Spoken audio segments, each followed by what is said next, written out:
मन के भावों ने बार बार नरेंद्र मोदी को संन्यास के मार्ग पर चलाया, लेकिन समय की गति उन्हें हर बार राजनीति के रास्ते पर ले आई।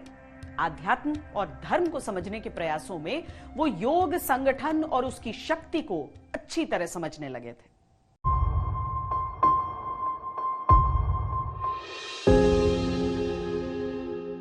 वडनगर से एक दिन नरेंद्र मोदी अहमदाबाद आ गए और तब जगन्नाथ मंदिर का एक कमरा उनका ठिकाना बना। यहां भी उनके व्यक्तित्व पर आध्यात्मिकता का प्रभाव बना रहा। तो ये उनका जो कंसंट्रेशन होता था ना, एकदम इतना बढ़िया कंसंट्रेशन होता था, और जिसकी वजह से है कि उनको संत महात्माओं के सानिध्य में जाने का बहुत अवसर मिला है। यहाँ रहते हुए नरेंद्र मोदी ने लेखन का कार्य किया और कई कविताएं भी लिखी। रमता राम अकेला करके मैंने उस शब्दों को, मेरे भावों को व्यक्त किया है। देखिए, मैं समझता हूं कि ये फकीरी वगैरह जो है, ये मन की अवस्था से जुड़ा हुआ विषय है और वो इंजेक्ट करने से नहीं आती है। हालात उसको पैदा नहीं करते हैं। अगर वो इनबिल्ट होता है तब जाकर के होता है। धीरे धीरे संघ और संगठन में नरेंद्र मोदी की क्षमता सबको भाने लगी। यहाँ उनका वही अनुभव काम आता था जो उन्होंने अपने संन्यास और योग यात्रा से सीखा था। 94 में एज ए प्रचारक चंडीगढ़ आए थे, तब उनसे मुलाकात हुई थी। वो यहाँ ये घर एज ए रेजिडेंशियल और ऑफिशियली यहाँ रहते थे। वो बहुत ही डिसिप्लिन्ड थे वो, और लेट नाइट तक सोते थे, सुबह जल्दी उठ जाना, उनकी दिनचर्या शुरुआत जल्दी हो जाती थी। रात को 1 बजे तक तो हमें ध्यान था कि अभी तक सोए नहीं है, और 1 बजे तक उनका चलता रहता था, और सुबह मोस्टली 4-5 बजे वो उठ जाते। आधुनिकता और आध्यात्मिकता की बेमिसाल है। हमेशा ये सोच के हैरानी होती है कि एक आधुनिक व्यक्ति आध्यात्मिक होना मुश्किल होता है, और वो दोनों का एक खूबसूरत मेल है उनमें। समय का पहिया अपनी रफ्तार से घूमता गया और नरेंद्र मोदी उसके साथ आगे बढ़ते रहे। आरएसएस के प्रचारक से वो संगठन में पहुंचे। भूमिकाएं बदल रही थीं, लेकिन नरेंद्र मोदी नहीं। वो सियासत के रास्ते पर आध्यात्मिकता की खड़ाऊं पहने रहे। कभी साइकिल पर, कभी मोटरसाइकिल पर, तो कभी पैदल ही नरेंद्र मोदी पार्टी के विस्तार और संगठन की मजबूती के लिए गुजरात को मापते रहते थे। ऐसे में जो अनुभव था साधु जीवन का, वो उनके बहुत काम आया।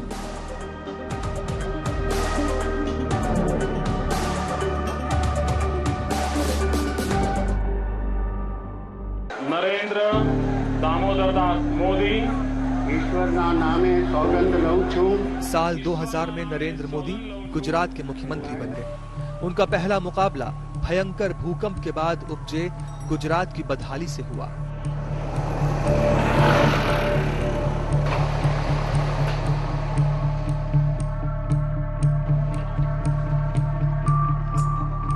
यानी जिस दिन भूकंप हुआ उसी दिन रात को नरेंद्र भाई का मुझे फोन आया।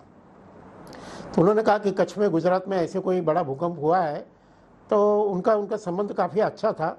नस्लीवाड़ी आप सबको पता होगा कि बॉम्बे डाइंग के मालिक है। तो उन्होंने कहा कि मुझे क्या करना है आप बताइए। तो नरेंद्र भाई बोले कि मुझे बिस्किट चाहिए गुजरात के लिए। उन्होंने कहा कि कितने दूँ बिस्किट। नरेंद्र भाई ने कहा 10 लाख। तो बोले 10 लाख क्या? तो उससे उन्होंने कहा कि 10 लाख कार्टून। फिर उन्होंने ये कहा कि ठीक है, मेरा पूरा गोडाउन आपका है।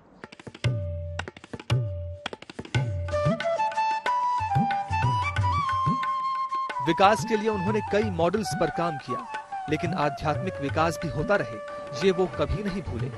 उन्होंने विकास के साथ आध्यात्म के भी नए तटबंध स्थापित किए। ये भगवान जगन्नाथ जी के आशीर्वाद बने रहे, यही मैं प्रार्थना करता हूँ। One of the saints passed away, which was Jogi Swami. He especially came almost 3 hours for the funeral ceremony, and he carried on his own shoulder palki to get his cremations to be done. And he was stayed there until the full cremation was over. He also believes into all different religions, not just for this one also. Narendra Modi Gujarat को किसी CEO की तरह संभाल रहे थे, लेकिन तब भी वो समय निकालकर ऐसी योजनाएं बनाते रहते थे जिससे आध्यात्म और योग का प्रचार होता रहे।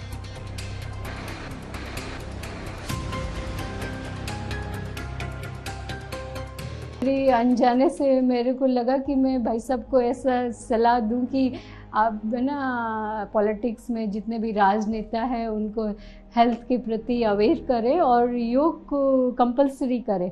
तो तब वो सीएम थे गुजरात के, तब उन्होंने कहा मैंने ऑलरेडी अपने मंत्रालय में जितने भी थे उन सबको ये इंस्ट्रक्शन दिए कि सभी योग किया करें, ताकि हम फर्स्ट ये समझे कि फिट इंडिया तभी बनेगा अगर हम खुद फिट है। तो नरेंद्र दामोदर दास मोदी ईश्वरना नामे सौगंध लऊ છું। गुजरात के मुख्यमंत्री के तौर पर 3 बार शपथ लेने के बाद वो केंद्र की राजनीति के लिए जब दिल्ली बढ़े तो जीवन का सबसे महत्वपूर्ण पड़ाव बना काशी।